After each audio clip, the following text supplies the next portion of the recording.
Bonsoir, bonsoir, bonjour. C'est Congo News 24. Bande Konanga, comme toujours avant de commencer notre émission, nous disons merci à Dieu. Nous disons merci à nos chers abonnés et téléspectateurs qui nous suivent partout dans le monde et en RDC. Bande Konanga, soyez les bienvenus. À la une, armée ougandaise FARDC contre les Rwandais et rebelles M23 Boyo Kamandeko. Ba Ougandais bazobunda côté à FARDC parce que Rwanda azo sanganana rebelle M23. Alors Boyo Kabadete Bandeko et comme il y a un danger pour nos voisins. Donc Kalaté, il y a quoi sauter. Alors, nous développons une émission là-dessus. Deuxième point chez les téléspectateurs. 5 militaires impliqués dans le trafic d'armes aux armes. Bandeko bakangi bande bajwaka ba arme bakinako pesango na ba groupe arme. Alors bandeko ranga tous à la connecter parce que ça chauffe. Tu peux développer une émission là-dessus. Troisième point chez téléspectateurs.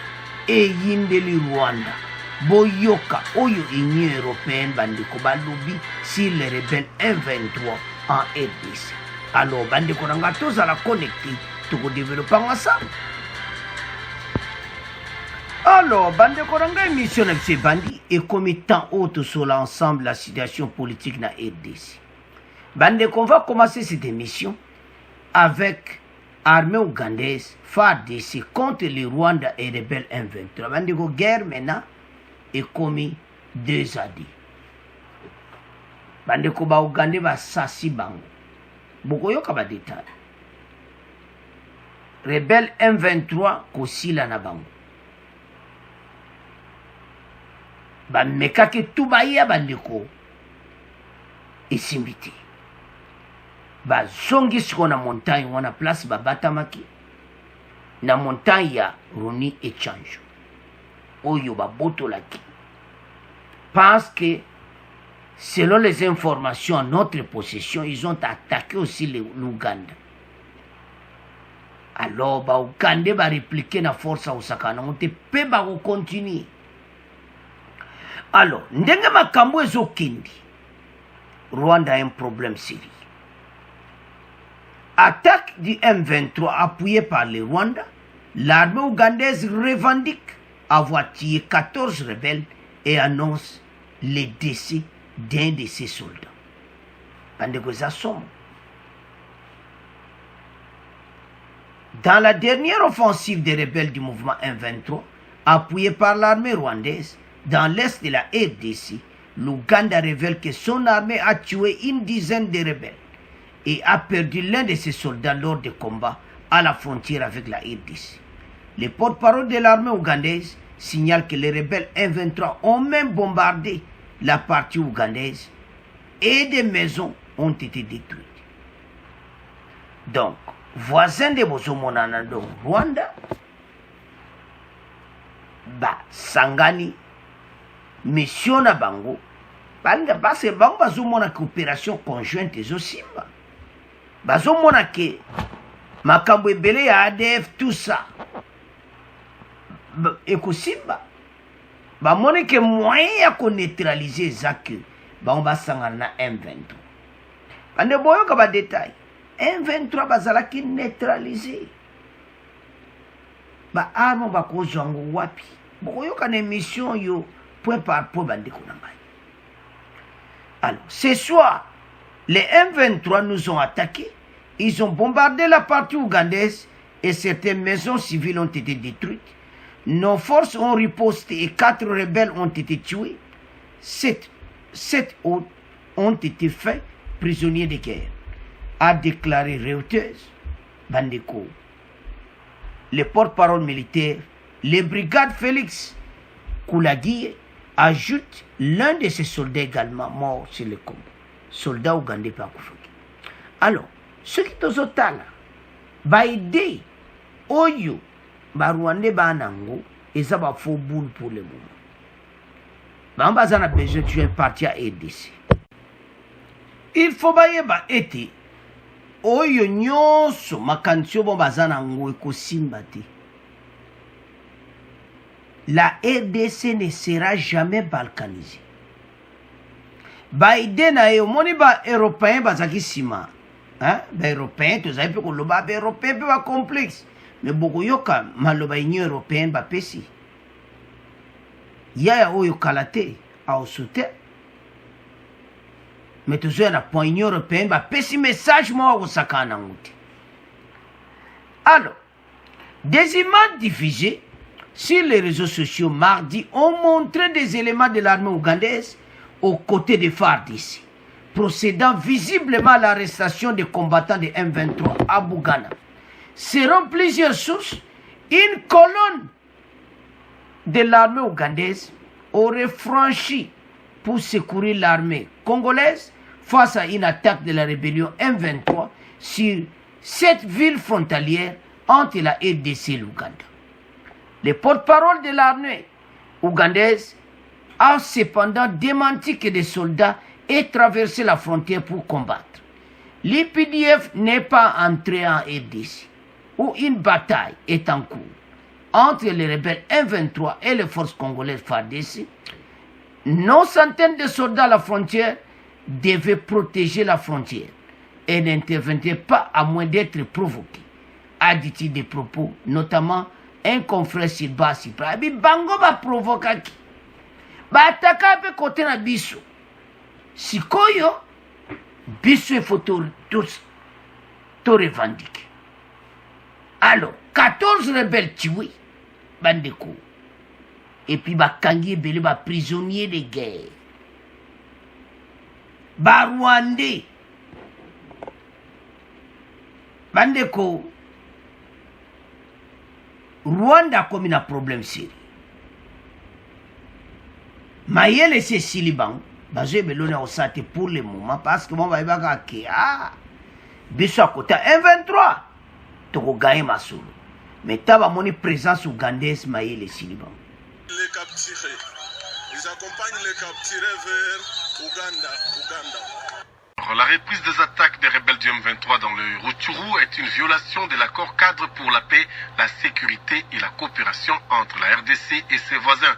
C'est ce que pense Étienne Kambale, président d'une organisation locale FPJAD, membre de la thématique bonne gouvernance de la société civile. Pour cet acteur, le M23 était déjà défait militairement depuis 2013 et muet en parti politique. Ces derniers ne possédaient plus la capacité d'attaquer les FARDC sans le soutien du Rwanda. Étienne Kambale pense que la diplomatie congolaise doit agir parallèlement aux actions militaires. Il est au micro de Sifa Maguru. Présentement, les troupes M23 avec leurs alliés rwandais, ils ont avancé sur plusieurs positions. Nous risquons d'avoir une surprise, mais nous risquons de perdre de grandes entités et couper Goma et l'intérieur du Rutshuru, ce qui est inacceptable. Le Rwanda a violé délibérément cet accord. Ils ont appuyé les M23 pour qu'ils puissent prendre nos entités. La première étape serait que les gouvernements, par le truchement du ministre des Affaires étrangères et notre répondant au niveau des conseils de sécurité, on interpelle directement les Rwandais pour que si les Rwandais ne retire pas ces troupes et ces éléments qui l'appuient du M23, la République démocratique du Congo va s'assumer. Les M23 avaient été défaits militairement. Il n'y avait même pas un village qu'ils occupaient. D'où sont-ils venus? C'est qu'ils ont bénéficié du soutien du Rwanda. Alors, bande konanga to landi biso nyonso extra vidéo wana peto landi extrait wana bande ko bakangi bango nde bozo mona wana une dizaine ba okenda bango yeba ke déjà 14 babomaki bango ba 4 bango FARDC azui bango ali na armée ougandaise donde baza wana bakomi na problème bazongi na montagne wana maintenant opération conjointe ekolanda bango pona ndimite ba otika bango na ngomba wana parce que bakomi na ngomba wana na renfort donc zomona ke vena ba armée oyo ka armée ya Uganda ya Rwanda armée ya Rwanda ba ça vraiment nango bibundeli penza donc to komi na guerre armée ougandaise FARDC contre le Rwanda et les rebelles M23 eza ya koinda toyebi ete moto pene kopela parce que plan oyo bao bazana ngo ekofoire bango bandima ite ke Uganda ko kote la biso bino boza deux biso pe toza deux siko yeba ke Uganda reporté ke bango batakaki village ya ba Uganda et puis bazon les capé dans les réseaux sociaux bazon lobape et puis so tali sodango azon loba na réseaux sociaux oye uto le karakata réseaux sociaux kutu musala monta ko changwa alati pe pete wano ya alati ezomona ya FARDC oya jaune wana donc sozo tala lobi bato yo ukolezali zomona bazo donda wana me bayeba ke baokoma na fin tolandi ndeko wana alobi Uganda baza je m'excuse Rwanda baza na posa ya mboka na biso bazwa parti ya mabili bayebisi gouvernement baagir sikoyo ngana yebi ke bako agir gouvernement pase faci alobelaka ye eloko nini ezosala mabe eza biso mo bakongole oleka entièrement toza nsima ya bana mboka bamessage moko ezanga kutu ntina omona motu mosusu président de la république azosola na Kagame me bakene kokutana na Jordanie bakomi kuna baye okutana bokansi eloko nini facia kosola esu na ye na ye tosilani il n'y aura plus rien à bango relation ekufi depuis faci akoma proche na Uganda Rwanda za mal à l'aise amoni ke situation eyeli ngai yango tozoyesa bandeko na ngai te situation toza nango eza kosaka nango te tolandi ndeko wana ya société civile il a bien précisé ete batu oyo ba M23 force esilaki bango bazaki atu na village monte bazali kokipe bongo force oyo bazwi wapi epa Rwanda aza na mission oyo tobenga mission impossible eza possible te tant que nga nayebi mboka babanda kala te bandeko nango eza lelo te Rwanda banda ne batentati banda kala kutu le wana au sommet de l'état basala makambo na bango tout mais simba te bongo lelo oyo tala tovanda tozala na kimia te kosimba te situation toza nango tokogaye bato oyo meme na bacirconstance nyonso bandeko tokogaye bango bandeko na nga ntango ntango batikaki minduke tout ça bapalangani babendani kote ya na 2013-2014 tout fini et subitement on voit le M23 réapparaître. Mais comment M23 réapparaît babimi wapi avec bibundela makasi bongo jusqu'à ce qu'il déloger FARDC na ngomba wana ya Roni na Tchanju tozo zonga kuna na ngomba bendele koyati balinga ba avancer ti na village wana mais simbiti sikoyo bazana problème sérieux. Le porte-parole de l'armée ougandaise cependant démenti que ces soldats aient traversé la frontière pour combattre. L'IPDF n'est pas entré en RDC où une bataille est en cours entre les rebelles et M23. Les forces congolaises, FARDC, non seulement soldats à la frontière devaient protéger la frontière, n'intervenaient pas moins d'être provoqués. Ce qui va provoquer le token kunate. Wana message, il y a armée ougandaise, vous comprenez. Mais, il y a un problème. Botala kame photo wana ndenge Museveni zotala yi. O comprendre ga me yo makamnini ozosa. Yaya azana problème sikoyo. Ma yele kusila bango bakoyeba isilo kwa kusarati. Mais l'autre est ça ba congolais. Que la RDC ndenge zawana onyoso bazomeke kusimbati. Bango nde bakomona makamna bon mikolo ezoya. Alors, FARDC bendele koyate bolanda bango na ngomba wana chanchu bobotola biso ngomba wana. Selon plusieurs sources, les rebelles M23 ont tenté de prendre la ville de Bunagana. Après l'avoir encerclé depuis ce matin, ils ont été mis en débandade par les FARDC, qui sont soutenus par l'armée ougandaise. Plusieurs rebelles ont été arrêtés. Parmi eux, il y a des éléments de l'armée rwandaise, affirme une source sur place. On a même Rwanda. Na ba rebelle M23 bakangi na armée rwandaise bakangi ba. A combien de problèmes maintenant il y a des preuves, mais comme combien de niveau mususu. Ma les aussi là-bas on débat ça on a bande kotala ba voisin babini mais makamongo zo koma na suka. Akeko supporter groupe okutu. Groupe ba EBC c'est la force. Bazui yango wapi bango mutu baopesa bande ko makambo soki tomboki boye koma na suka fachi anyingisi makambo oyo boyebi pendant 18 ans tozaki boye te bango baosala makambo nango kuna mais sikoyo bamoni pena ke toza na force tozwa place. Alors maloba ndeko wana société civile ali tozonga na maloba na ye sikoyo tokende na l'état congolais bazwa makambo très sérieux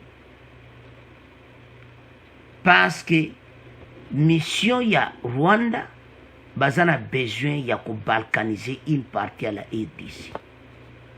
Chose autre bien impossible pour le moment. Mais bazana problème sérieux parce que armée ougandaise bazana colère ko sakana ngote et celui qui va perdre des soldats na bango moko. Donc, dès que l'Obawa, préparation est en cours, toujours délogé dans ngomba wana. Mikolo pena, osakanate. Mais le calme est revenu totalement. Toyoka, ndeni calme zongi, bande konanga, bongo, parce que batonde bazana, bazana problème sérieux. Alors, tout ce qu'on a deuxième point, on va loin de calme zongi, et puis, tout avancer. Au Nord Kivu, dans les territoires de Rutshuru, un calme apparent s'est observé dans la soirée d'hier mardi dans la zone des affrontements qui oppose depuis lundi les FARDC aux rebelles du M23. Des sources de la société civile à Bunagana confirmaient que les FARDC contrôlent à l'heure qu'il est la zone frontalière. Les M23 ont été chassés de Rwanguba et se seraient repliés à Djomba et Tchanzu. Alors, bande konanga, le calme est revenu. Bango ba replié na ngomba.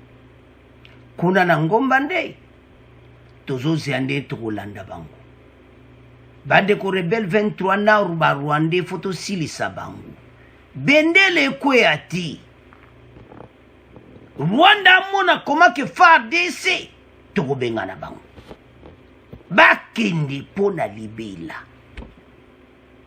il faut en finir na bango yango gouvernement siko ba préparer bibundili va préparer armée et comme ta oyo tokende ko benga na bango na ngomba wana bande ko tozana problème tozo bunda koto na ADF na kodeko baxel sur M23 sans ko compter moi ba groupe mike ba groupes armés ba mai mususu donc surtout ça ba situation tozana ngo ezana batmo boy un groupe a batmo boy ba ça l'association na bango kaka po RDC zana kimiate mais boye ba eti oyo bozo sala RDC o bozo sala mboka na biso o bozo sala ba soda na biso o nyonso bozo sala ba complot wana boko mona makamna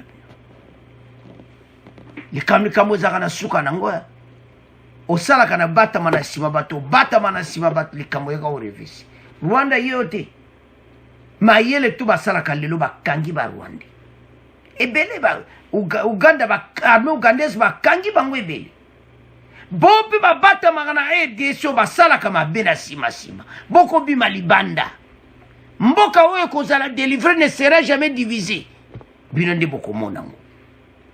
Alors bande kolanga c'est à ce point tout tiki premier point tout moke na deuxième point Alors, bandeko nanga, deuxième point, yo bandeko. Et ça, la passe mao. 5 militaires impliqués dans le trafic d'armes aux arrêts. Botala binomoko. C'est une guerre kusila koma. Bango bateka ba armes, donc trafic armes, na djugu wana kodeko. Do ba vraiment client kodeko. Tangazo koma lakabu. Allez kodeko déjà connexion. Ateki Minduki on paye nini ya fardis. Oh ezali quel esprit. Bango 5 nde bazawana. Baza batu moko don bande kotala. Ezo pesa patient. Bazali wana bazana problème sérieux. Parce que acto basali ezo salama. Alors, ils ont été arrêtés. Ba acte na bango tout basali sali ama bemene yeli bango ngai. Bande ko so pesa pasi. Bango bateka kaba binduki. To suka wapi. Mais tango ekoki. Soko tali bakozwa ba arme oyo bakei penango bapesi na bango pango kodeko abani suko boma lisusu bana ya mboka. Botala buzoba ya biso likolo ya nini ya mbongo. Eba minduki oyo les armes oyo bango makambo tu basalaka ekozongela bango. Bandeko ils sont aux arrêts. Mais n'a pas aucun cours militaire parce que et ça m'a bandeko. Makambo oyo ndeka tozomona boye ekoyela bangai nde bazawana. 5 militaires est impliqués dans le trafic d'armes avec les groupes armés. Et à 5 militaires et 3 femmes civiles impliquées dans le trafic d'armes et munitions ont été présentés mardi 29 mars au gouverneur de la province de l'Ituri à Bunia. Selon le porte-parole de l'armée, dans cette province, le lieutenant Gilles Ngongo, ces personnes ont été dénoncées par une femme qui a été arrêtée samedi 26 mars avec plus de 700 munitions sur le tronçon routier Bambou Kilo en territoire de Djougou. Il ajoute que 4 autres soldats impliqués dans ces dossiers sont enfouis et sont recherchés par les services de sécurité. La société civile de l'Ituri demande au gouvernement de poursuivre les enquêtes pour dénicher ces réseaux au sein de l'armée en vue de mettre fin au conflit armé qui perdure dans cette province. Ce qui le loba groupe armé zotonda tonde saka ka FARDC bazoteke la bango minduki bango. Botala. Et c'est bolingi mboka oyo. Et ça la mawa. Alors bazoluka 4 mususu badui 5. Qu'est-ce qui s'était passé? La dame a été arrêtée ce samedi 26 mars. Samedi au cas week-end oyo. Bakouti na kati ya motuka avec 700 munitions. 700. Bandeko izawa. Nzambe na ngai. Botala koma mboka na biso. Botala koma makambo baza kosala. Alors, ndenge baza wana baza na problème sérieux. Parce que minduki obango bazo yiba. Ezo kesu ko boma banani ba Congolais. Toyoka makambo ndenge likaki. On to continue mission na biso. En Ituri, pendant ce temps, 5 militaires et 3 femmes civiles impliquées dans le trafic d'armes et munitions ont été présentés mardi au gouverneur de province à Bunia. Selon le porte-parole de l'armée en Ituri, ces personnes ont été dénoncées par une femme qui a été arrêtée samedi dernier avec plus de 700 munitions sur le tronçon Bambou Kilo en territoire de Djougou. La société civile de l'Ituri demande au gouvernement de poursuivre les enquêtes dans le but, Isaac Remoyopé, de dénicher ce réseau au sein de l'armée en vue de mettre fin aux conflits armés qui perdurent dans cette province. Parmi les militaires arrêtés, il y a un lieutenant-colonel, des majors et des soldats de rang. Du côté des civils, des femmes soupçonnées de faciliter le trafic d'armes avec le groupe armé Codeco sont également aux arrêts. Tous ont été cités par une femme arrêtée samedi dernier avec 700 munitions de PKM et des fusils AK-47 à la barrière des contrôles des phares de Sianis sur les tronçons Bunyamungwalu. Selon des sources militaires, 4 autres soldats impliqués dans ces dossiers sont en fuite. Ils sont recherchés par les services de sécurité du lieutenant Gilles Ngongo. Il y a eu de l'enseignement qu'il y a un groupe des officiers ou des éléments de forces armées impliqués dans la vente de munitions qui sont tombés dans le filet du service de défense et de sécurité. La société civile de l'Itourie salue cette action des FARDC pour décourager la mafia au sein de l'armée. Cependant, son coordonnateur demande au gouvernement d'approfondir les enquêtes pour dénicher tous les militaires qui sont impliqués dans les trafics d'armes et munitions dans le but de pérenniser la guerre en Itourie. Dieudonné Lossa. La population a dit plusieurs fois qu'il y avait des militaires suspects. Et même le chef de l'État, quand il est passé ici, il a dit qu'il y avait des membres de l'armée. Si on veut arrêter avec les massacres à Itourie, que ces militaires et tous les complices soient dénichés et qu'ils soient condamnés publiquement. Signalons que ces militaires et civils sont mis à la disposition de la justice militaire. Bounia Isaac Remoyo. Alors, bande konanga tola di biso nyonso. Bomona koma mboka na biso. Batu bazosala trafic ya ba arme. Pona bango s'en fout na RDC. Pona ye batu bakufa yajwa mbongo atia na bush. Tola ni de kuona. Alume présent lera yaka mona ki makambo oyo. Alors, bande konanga botala ba problème oyo tozana. Ya on te sa ba congolais. Tout ça n'a besoin de guerre ici. Mais pour la situation, tout ça ce n'est pas possible. Et puis, moi si une femme aux UP, aux hommes, moi je suis un funda qui tout. Tamba kangi moi si wana. Il y a le vite, ngai, nanga moti. Allez. Tala batuyu bwina bwido femme on a pété à un chauffeur akene kotika minduki si les tronçons du bambou kilo en territoire de Djougou et pas Codeco yonzo mona botuna ba arme ba osomba wapi ba arme zo kaka ya FARDC et yango ndezo kende ezo boma lisusu biso mo ba congolais mais gouvernement botali kambo oyo bo biso bo bakambo bo kale yango ba groupe armé kosila ba ozo minduki wapi même atato lo wako baza ko exporter minduki donc biso moko tozo fournir bango so na tali bango bazo pesa nga kanda monde ba telemi bango 5 wana ezo pesa nga kolera danse combien de millions bino bobomi Nzambe. Et c'est bino nyonso pena boza ba congolais. Et c'est bolingi mboko bino tu 5 de botelemi wana. Nzambe na ngai. Moteme zo sala pasi. Muta soki ko somba munduki poka boma bande kona O eza makamuni Nzambe. Nzambe kita ya osunga ebisu. Pato zo mona te. C'est difficile pour la kosilisa guerre na makamba. Tous en opération conjointe. Si ko armée ougandaise bazo mona makamba bona ndimite pa na bango ezali.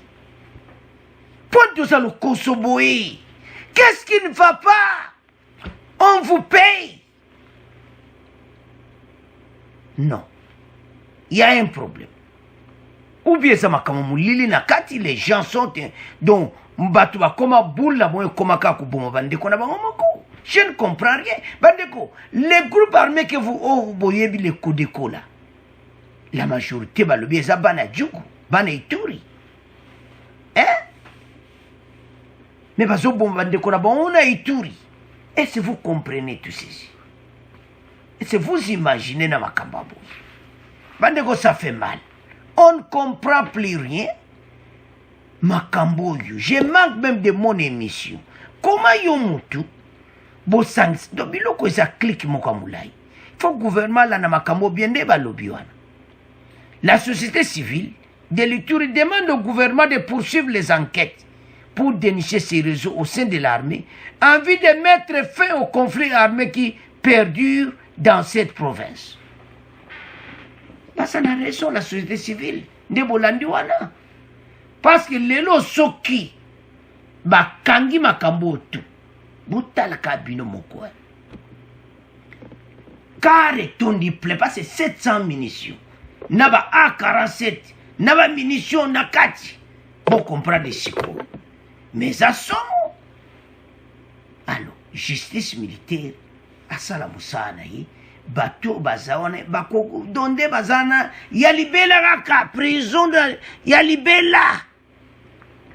Babomi mingi. Condamné à mort, kakabazala kakuna. Parce que son a tangi nombre à bateau, par exemple. Net wa utoboma kodeko utoboma 70 personnes. Na peso place ba kimaki. Minduki yango kaka yango ya bisomoko ya FARDC. Ah! Zambe nangai. Ba kangi cette dame azoke ko livrer ba arme. Si les tronçons routiers territoire ya djou. Dans le sabande ko ba congolais tala. To supporter armée na biso bendele ekoyati. Travail zo salama. Pourquoi to zoloba bongo? C'est-à-dire, le toi qui kala. Au monde bakangi bangwana, bazuka ala, ba pesi ba sodana, masole sili ba likena ba arme. Soko moni makambo se passe fachi ba sere bango.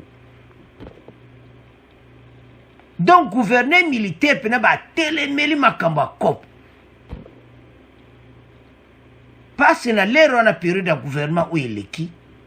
Ndenge ka ba telemisi bango, masole silika wana. Ah, comment, botole karaba arme, ah, bon, boana combien kasi. Ma bo pesa sola, ba pesi membo. Ba arme lekina mo, ekena kodeko. Oh. Jour suivant, kodeko ka le même nduka sombaki akia bomba Congo. Mais toso kende wapi? Est-ce que vraiment na makila ba congolais de botelo mbino 5? Quel esprit! Hey! Non! Je ne comprends rien. Ozomone bela bakde bazo kufa na Ituri. Ozomo makila bakde za kotanga. Mais yo peno jipe ba carbo tonsi 700 munitions. Naba arme ndeto landiwana okebo kempe ko livrer yango. Nzamba ba congolais.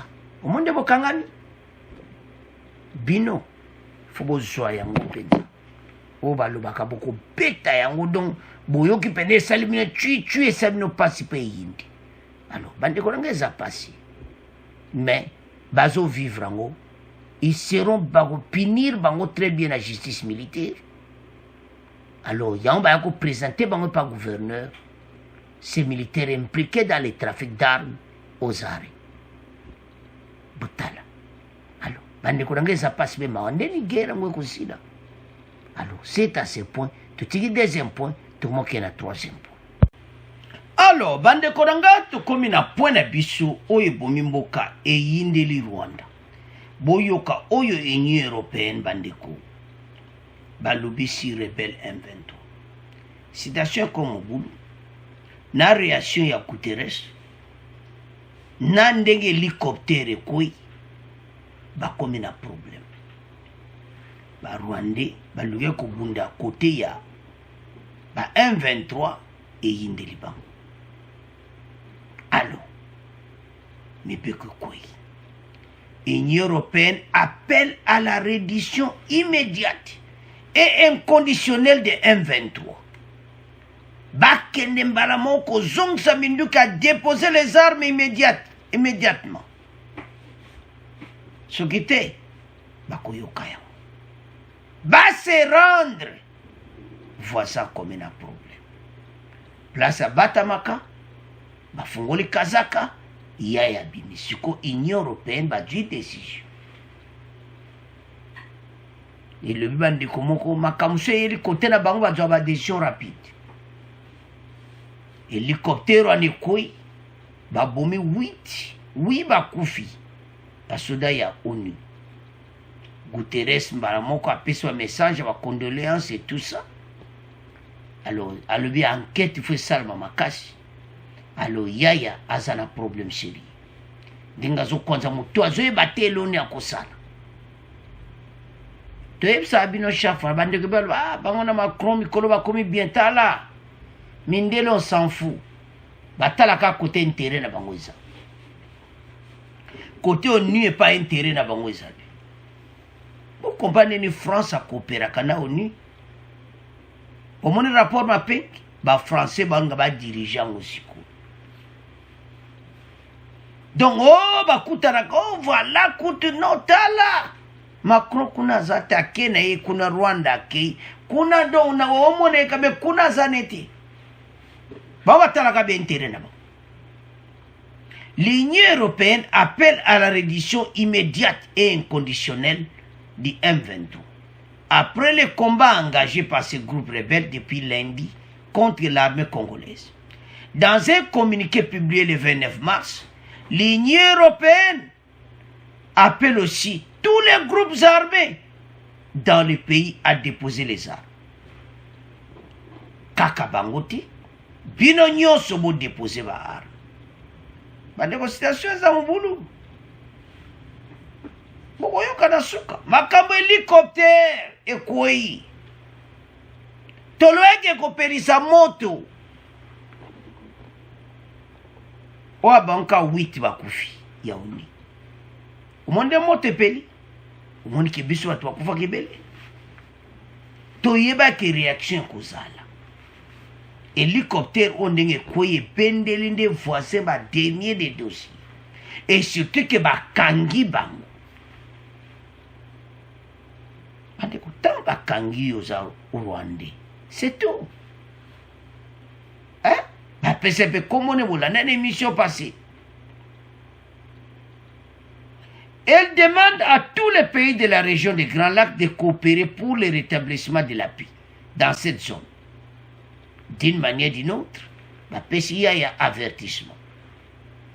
Et encourage la saisine des mécanismes de gestion des différentes des instances régionales et internationales compétentes. L'Union européenne invite les autorités congolaises et les forces de sécurité nationales et internationales à renforcer la protection des populations civiles. Population civile. Comme d'habitude toujours. Les civils en bakufaka. Osomona.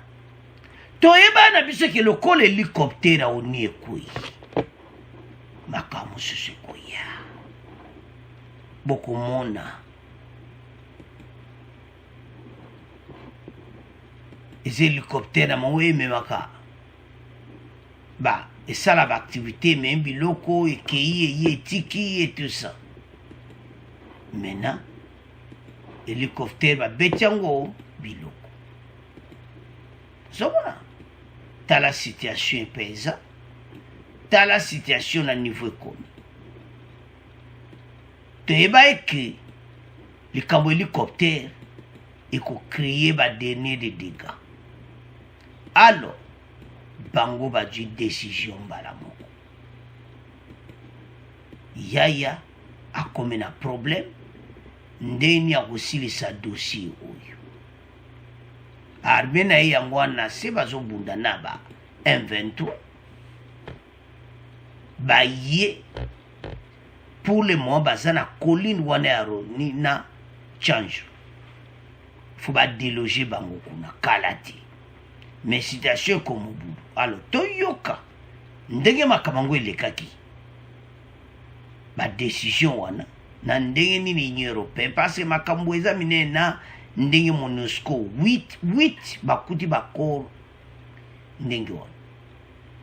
Toyoka moboto continue mission.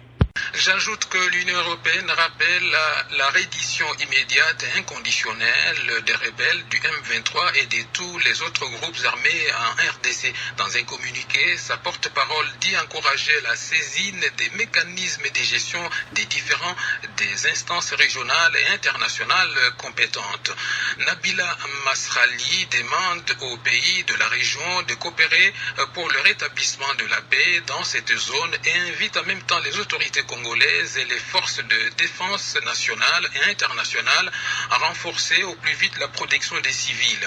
Elle rappelle que les attaques de rebelles du M23 contre les positions des FARDC aggravent une situation humanitaire et sécuritaire extrêmement préoccupante.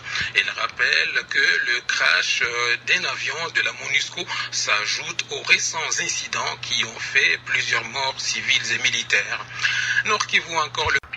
Et puis sachez que les corps de 8 casquets bleus de la MONUSCO qui étaient à bord d'un hélicoptère en mission de reconnaissance abattu hier dans la région de Tchanzu sont déjà à Goma à la morgue de l'hôpital de la MONUSCO. Il s'agit de 6 ressortissants pakistanais, un russe et un serbe. Sifama Gourou, le secrétaire général des Nations Unies à New York, a déjà adressé un message de condoléances à leur famille et a annoncé l'ouverture des enquêtes pour déterminer les circonstances de ces drames. Il n'y a aucun survivant parmi les 8 casquets bleus qui s'est trouvé à bord de l'hélicoptère Puma qui a disparu et qui s'est écrasé hier dans la journée de mardi. Les corps ont été retrouvés lors d'une opération de recherche et de sauvetage lancée par la MONUSCO. Il s'agit de 6 membres d'équipage du Pakistan et de 2 militaires dont un est originaire de la Russie et le second de la Serbie. Une inspection initiale de l'hélicoptère révèle qu'il a été touché par des munitions. Une enquête sur les circonstances de l'accident est en cours. Dans une déclaration, le secrétaire général des Nations Unies se dit profondément préoccupé par la résurgence des activités du M23 dans la zone trifrontalière entre le Rwanda, la RDC et l'Ouganda, ainsi que l'impact des violences des groupes armés sur les populations civiles. Antonio Guterres réitère l'engagement des Nations Unies à soutenir le gouvernement et le peuple congolais dans leurs efforts pour amener la paix et la stabilité dans les provinces orientales du pays. Goma, Sifa. Alors, bandeko nanga tolandi biso nyonso wana. Union européenne, bandeko, balobi yango clair, ete immédiatement don batika minduki. Sikoyo ekome problème pour na voisin. Mayele esili bango.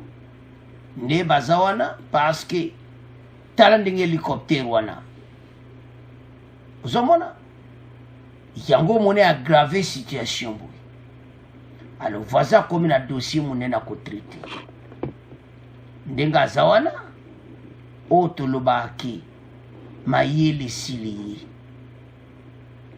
Azwebe loni akosala te bandiko.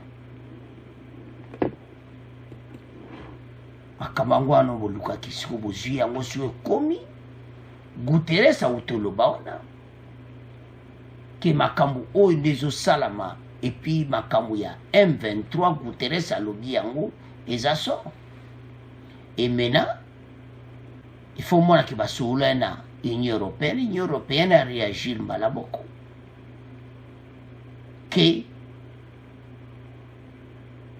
appelle à M23 la reddition immédiate et inconditionnelle. Donc, bakeni komitika. Ba pesa ta condition ti. O ba condition na bango tu ba pesa wana. Somona. Bande ko basala ki batumo basila ki na bango M23. Et ben voisin. Mais il fallait accident au yu salami et zamawa. Toyoki na kata avion zaki na un russe, un serbe, na 6 pakistanais. Donc, et zamawa, ba perdre de vie na bango. Le Monica Mbala moko acte et salami. Allez. Bango Mbala moko. Mariage. Makamuswe yaka. Bozomanga alika o M23 boy. Makamba onde peut-être zo koma na suka ngwa to koma na situation. Gouvernement va agir makasi ba préparer. makambo embargo ba arme soko eza kaka il faut esila ekomi temps oyo RDC aluka à se positionner pour tosilisa ba voisin oyo. Elle demande à tous les pays de la région de coopérer.